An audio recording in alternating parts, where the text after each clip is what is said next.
Question क्या है, solve the equation for x. इस सीरीज में 1 + 4 + 7 + 10 + x इक्वल टू 287 दिया हुआ है और इसमें हमें x का वैल्यू पता करना है। तो आइए इसका सॉल्यूशन देखते हैं। या ए फर्स्ट टर्म हमारा क्या हो जाएगा, सीरीज से देख के 1 हो जाएगा, यह हमारा फर्स्ट टर्म है। Common difference that is D क्या है, तो सक्सेसिव टर्मों का डिफरेंस यानी second term minus first term that is 4 - 1, या आप कह लीजिए third term minus second term यानी 7 - 4 इक्वल टू 3। और हमें क्या पता करना है, x का वैल्यू पता करना है यानी x इक्वल टू व्हाट, और जो प्लस प्लस करने के बाद वैल्यू क्या है हमारा 287, यानी टोटल सम का जो वैल्यू है 287।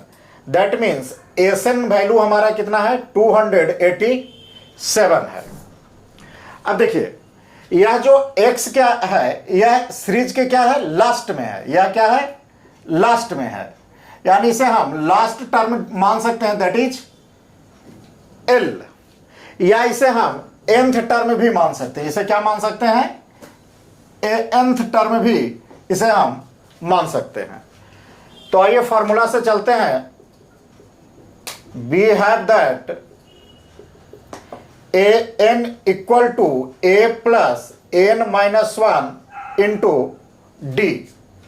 और देखिए nth के जगह हम क्या रख सकते हैं, x को रख सकते हैं और n के जगह हम रख दिए x, और a फर्स्ट टर्म के स्थान पर क्या रखेंगे 1 + n - 1, और d का वैल्यू कितना है 3 है, इसलिए x इक्वल टू 1 + 3n - 3 और x इक्वल टू 3n - 2, ये क्या हो जाएगा -2।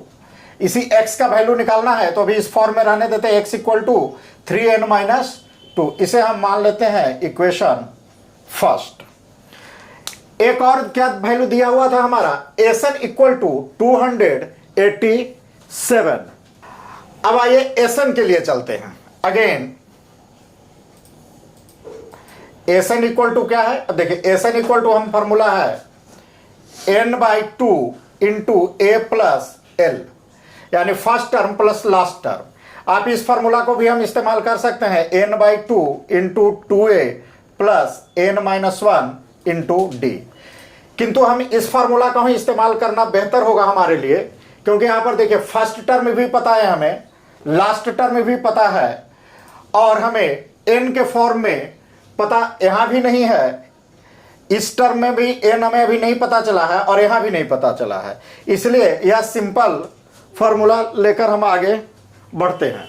तो आइए एसएन का वैल्यू क्या दिया हुआ है 287 equal to n/2। A first term कितना है हमारा 1 और लास्ट टर्म हमारा कितना है x, लास्ट टर्म हमारा कितना है x। अब आइए 287 equal to n/2 1।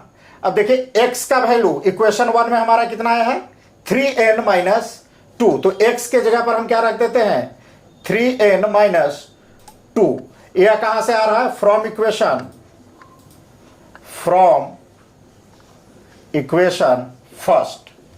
First equation से यह आता है। अब चलिए इसे हम इधर मल्टीप्लाई कर देते हैं, क्रॉस मल्टीप्लाई, तो क्या इतना होगा 7 दूनी 14 की 4 बाकी 1 और 8 दूनी 16, 1 17 की 7 बाकी 1 और 2 दूनी 4 और 1 5, 574 ये हो गया। और इधर हमारा कितना बच गया n इंटू, अब देखिए 1 और -2 क्या हो गया हमारा -1, यानी 3n - 1 इक्वल 574 इक्वल टू क्या हो गया 3n² - n। अब आइए इसे हम भी इस साइड कर देते हैं, तो क्या बनता है हमारा 3, इधर 0 आ जाएगा हमारा, इधर क्या होगा 3n² - n - 574, क्या बन गया 574। अब देखिए यह एक क्या बन गया क्वाड्रेटिक इक्वेशन बन गया। अब इसे हम क्वाड्रेटिक इक्वेशन को ब्रेक करेंगे तो हमें क्या मिल जाएगा, n का वैल्यू मिलेगा। तो आइए इसे हम ब्रेक करते हैं। इक्वेशन हमारा क्या मिला है, 3n square minus n minus 574 equal to 0, यही इक्वेशन है। अब आइए इसे जब हम ब्रेक करेंगे, फर्स्ट टर्म और थर्ड टर्म का मल्टीप्लाई यानी 574 मल्टीप्लाई 3, और इसे ब्रेक करने के बाद क्या आना चाहिए, middle term that is n के बराबर आना चाहिए। आइए देखिए इसका एक हम शॉर्टकट करते हैं। पहले इसे ऐसे कर लीजिए, इस तरह का अगर कोई बड़ी संख्या आ जाए तो इसे कैसे ब्रेक करते हैं क्वाड्रेटिक इक्वेशन के लिए। तो आइए देखिए, इसे 2 से डिवाइड करिए तो क्या होगा, 2 दूनी 4, 1 8 दूनी 16, 1 7 दूनी 14 मल्टीप्लाई 3। अब देखिए है, अब 3 से ही कट रहा है, नहीं 7 से देखिए, 7 चौक 28 और 7 21। अब देखिए यह 41 आ गया और इसका मल्टीप्लाई देखिए कितना हो गया, 3 × 7 7 21 और 2 21 दूनी 42। अब देखिए 41 और 42 दोनों का डिफरेंस क्या आ रहा है, n के बराबर आ रहा है, और यह 41 और 42 जो है इसे किसका फैक्टर है, 574 और 3 का फैक्टर है। यानी हम कह सकते हैं कि इसका जो एप्रोप्रिएट फैक्टर जो 2 मिल रहा है, हमारा क्या मिल रहा है, 41 और 42 मिल रहा है।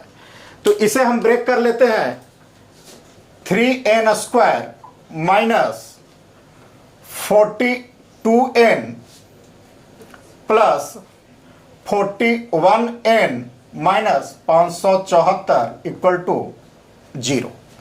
अब आइए यहां क्या करते हैं, 3n कॉमन ले लेते हैं तो क्या बचेगा, n माइनस 42 में से 3 कॉमन ले लिए, 14 42 14 प्लस यहां हमने क्या कॉमन ले लिया, 41 कॉमन ले लेते हैं तो n माइनस 14 इक्वल टू 0। अब यहां हमारा क्या बचा, यहां से यहां तक एक टर्म हो गया, यहां से यहां तक, तो हम क्या n माइनस 14 को कॉमन ले लेते हैं तो पहले टर्म में क्या बच गया हमारा, 3n प्लस दूसरे टर्म में क्या बच गया हमारा, 41 इक्वल टू 0। अब आइए n माइनस 14 को यहां रखते हैं और इसे 3n प्लस 41 को RHS के तरफ भेजते हैं तो क्या बन जाएगा, यह डिवाइड हो जाएगा। और किसी संख्या में, 0 में जब किसी संख्या से डिवाइड करते हैं तो रिजल्ट क्या आता है, 0 आता है। यानी n माइनस 14 इक्वल टू 0, इसलिए n इक्वल टू 14। हमारा एक वैल्यू आ रहा है n का 14। अब देखिए इसी के साथ यदि हम इस टर्म को लेफ्ट साइड रखें और इसे हम राइट साइड भेजें तब क्या बनता हमारा,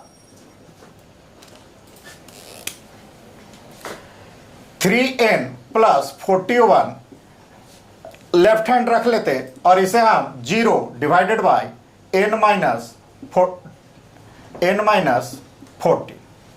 अब आइए 3n प्लस 41 इक्वल टू 0, इसलिए 3n इक्वल टू माइनस 41, इसीलिए n equal to minus 41 divided by 3। अब देखिए n के हमारे पास 2 वैल्यू है, एक प्लस में 14 है और एक माइनस में और फ्रैक्शन में है, यानी क्या है, -41/3। तो जैसा कि हम लोग जानते हैं कि एपी सीरीज में जो n का वैल्यू होता है वह क्या होता है, पॉजिटिव इंटीजर होता है। तो यह चूंकि निगेटिव है इसलिए इस वैल्यू को हम नहीं लेंगे, यानी इसे रिजेक्ट करेंगे। तो यहां पे लिख देते हैं रिजेक्टेड। क्यों रिजेक्टेड है, बिकॉज काउंटिंग नंबर और n can not be negative, या निगेटिव नहीं होता, इसलिए हम -41/3 को क्या कर दिए, रिजेक्ट कर दिए। अब इसका मतलब है कि n का वैल्यू क्या है हमारा, 14। अब इस n का वैल्यू हम इक्वेशन 1 में पुट करेंगे तो हमारा x का वैल्यू ज्ञात हो जाएगा। तो आइए, इसलिए now putting the value of n equal to 14 in equation 1। Equation 1 में इसका वैल्यू पुट करते हैं। अब इक्वेशन 1 कितना था हमारा, x equal to 3n minus 2, और n का वैल्यू हमें कितना आ गया है 14, यानी 3 गुने 14 माइनस 2, यानी 42 माइनस 2, यानी x इक्वल टू 40। यही हमारा आंसर है। यानी x का जो वैल्यू है वह कितना है 40 है, इस x का वैल्यू कितना है 40।